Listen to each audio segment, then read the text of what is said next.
হজ flight শুরু হওয়ার পর এ পর্যন্ত ৫৫,১১৬ জন হজযাত্রী সৌদি আরবে পৌঁছেছেন। রবিবার হজ পোর্টালে আইটি হেল্প ডেস্কের প্রতিদিনের বুলেটিন থেকে তথ্য জানা গেছে। এর মধ্যে সরকারি ব্যবস্থাপনার হজযাত্রী ৩,৭৪৭ জন ও বেসরকারি ব্যবস্থাপনার হজযাত্রী ৫১,৩৬৯ জন। এখন পর্যন্ত সৌদি আরব যাওয়ার ফ্লাইট পরিচালিত হয়েছে ১৪১টি। এছাড়া সৌদি আরবে আরও একজন বাংলাদেশি হজযাত্রী মারা গেছেন। শুক্রবার নুরুল আলম মক্কায় মারা যান। তার বাড়ি কক্সবাজারের রামুতে।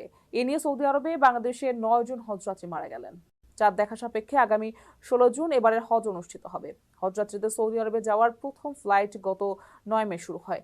আগামী ১২ জুন পর্যন্ত যাওয়ার ফ্লাইট চলবে। হজ শেষে ২০ জুন ফিরতি ফ্লাইট শুরু হবে। দেশে ফেরার ফ্লাইট শেষ হবে আগামী ২২ জুলাই। অনুমতি ছাড়া হজ পালনের জন্য জরিমানা কার্যকর শুরু করেছে সৌদি আরব। কেউ অনুমতি ছাড়া হজের নিয়ম লঙ্ঘন করলে তার উপর ১০,০০০ সৌদি রিয়াল জরিমানা আরোপ করার ঘোষণা করেছে সৌদি সরকার। এই নিয়ম ২ জুন থেকে ২০ জুন পর্যন্ত কার্যকর হবে বলে সৌদি প্রেস এজেন্সি জানিয়েছে পাবলিক সিকিউরিটি বিভাগ। এজন্য অস্থায়ী নিরাপত্তা চেক পয়েন্ট বসানো হয়েছে। পুনরায় একই অপরাধের জন্য দ্বিগুণ জরিমানা করা হবে।